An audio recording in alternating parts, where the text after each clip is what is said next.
Lockdown में शादी हुई, कार्ड ही नहीं छपवाए, निमंत्रण नहीं छपवाए, तुझे कैसे बुलाता? लॉकडाउन में शादी हुई। भगवान बोले अच्छा कोई बात नहीं सुदामा, कोई बात। सुदामा जी बोले मेरी छोड़, अपनी बता, तूने शादी करी कि नहीं? भगवान बोले मेरे को पूछो ही मत। क्यों?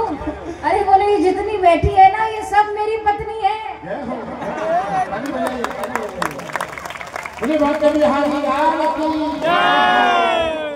सुदामा जी बोले अरे इतनी, तो तूने कितनी शादी करी? भगवान बोले 16,108 शादी करी। सुदामा जी बोले तू मुझसे नाराज था, ठीक है, पर मैं तुझसे नाराज, जा बात ही नहीं करती, बात ही नहीं करती, जा। भगवान बोले अरे ऐसा क्यों? सुदामा जी बोले मैंने तो एक ही शादी करी, वो भी लॉकडाउन में, और तुझे बुला नहीं पाया। पर भैया तूने तो 16,108 विवाह किए, कम से कम 8-10 शादी में तो मुझे बुलाता, 2-4 शादी में तो बुला लेता।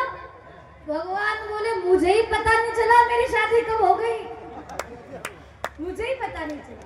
खड़े खड़े शादी हो रही है भैया, घूमते घूमते शादी हो रही है, बैठे बैठे पता ही नहीं चला कब शादी। कैसे बुलाता सुदामा जी? सुदामा जी बोले कोई बात नहीं लाला, तू खुश रहे, तू तो कुशल मंगल है ना। भगवान बोले मैं तो चकाचक, मैं तो बढ़िया। दोनों मित्रों में चर्चा होने लगी। अब भगवान ने सोचा कि जब मेरी इतनी पत्नियों के बारे में पता चल गया है तो मेरी पत्नियों का फर्ज बनता है कि एक एक करके आए सुदामा जी को प्रणाम करें, ब्राह्मण है आशीर्वाद तो ले। तो रुक्मणी जी को इशारा कर दिया भगवान ने, आ जाओ प्रणाम करो। तो रुक्मणी जी आई, सबसे बड़ी रुक्मणी जी है, तो आकर के सुदामा जी के चरणों में प्रणाम किया। सुदामा जी ने आशीर्वाद दिया, अखंड सौभाग्यवती भव। अब रुक्मणी जी को देखे देख और भी रानियां आ गई, फिर आई जाम्बवती आई, फिर प्रणाम किया, सुदामा जी ने आशीर्वाद दिया, अखंड सौभाग्यवती भव। सत्यभामा आई, अखंड सौभाग्यवती भव। यमुना महारानी आई, अखंड सौभाग्यवती भव। मित्र वृंदा आई, अखंड सौभाग्यवती भव। भद्रा आई, अखंड सौभाग्यवती भव। नग्न जीती आई, अखंड सौभाग्यवती भव। लक्ष्मणा आई, अखंड सौभाग्यवती भव। करते करते 200 रानियां आई। अब 200 बार सुदामा जी ऐसे आशीर्वाद देते, फिर हाथ नीचे करते, आशीर्वाद देते, फिर हाथ नीचे करते, आशीर्वाद देते, फिर हाथ नीचे करते, फिर ये हाथ दर्द करता तो इस हाथ से आशीर्वाद देते, फिर ये हाथ नीचे, फिर आशीर्वाद देते, फिर हाथ नीचे करते, आशीर्वाद देते, फिर हाथ नीचे करते। ऐसे करते करते 400 रानियां हुई। अब तो 16,108 थी और एक एक करके आ रही है।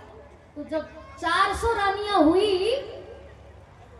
सुदामा जी के हाथ दर्द करने लगे और दोनों हाथ दर्द करते तो फिर सुदामा जी गर्दन से आशीर्वाद देने लगे। कोई भी रानी आती तो गर्दन हिलाते। मधुबनी के सुदामा जी बड़े समझदार हैं। अच्छा, गर्दन दर्द करने लग जाती तो आंखों से मतलब पलके लपक झपक,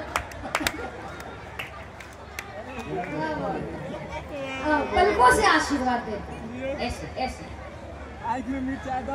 अच्छा, जैसे जैसे रानियां बढ़ने लगी वैसे वैसे सुदामा जी का आशीर्वाद छोटा होता गया। शुरू शुरू में तो जोश जोश में अखंड सौभाग्यवती भव, अखंड सौभाग्यवती भव, अखंड सौभाग्यवती भव। 400 रानियां हुई तो फिर अब थक गए तो अखंड हट गया, फिर केवल सौभाग्यवती भव, सौभाग्यवती भव, सौभाग्यवती भव। 800 रानियां हुई तो सौभाग्य हट गया, वती भव, वती भव। 900 रानियां हुई तो भव, केवल भव। सुदामा जी कन्हैया से बोले, कन्हैया एक बात कहनी है। भगवान बोले कहो। ऐसे नहीं तेरे कान में कहूंगा। भगवान पास में गए, सुदामा जी ने कान में कहा कि कन्हैया और कितनी है?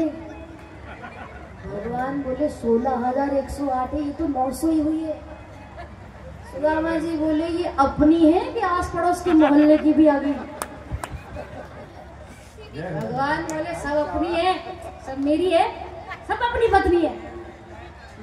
सुदामा जी बोले लाला ये एक एक करके आशीर्वाद दूंगा ना तो मुझे लगता है कि ये 6-7 महीने आशीर्वाद देने में निकल जाएंगे। तो एक काम कर लाला, इन सब की तरफ से तू मुझे प्रणाम कर ले, मैं तुझे आशीर्वाद दूंगा तो सबको आशीर्वाद मिल जाएगा। तू आजा, तू प्रणाम कर। तब भगवान अपने आसन से खड़े हुए, सुदामा जी के चरणों में भगवान प्रणाम करते हैं और सुदामा जी ने कन्हैया के सिर पर हाथ रख दिया। जैसे ही आशीर्वाद दिया दोनों बहुत प्रसन्न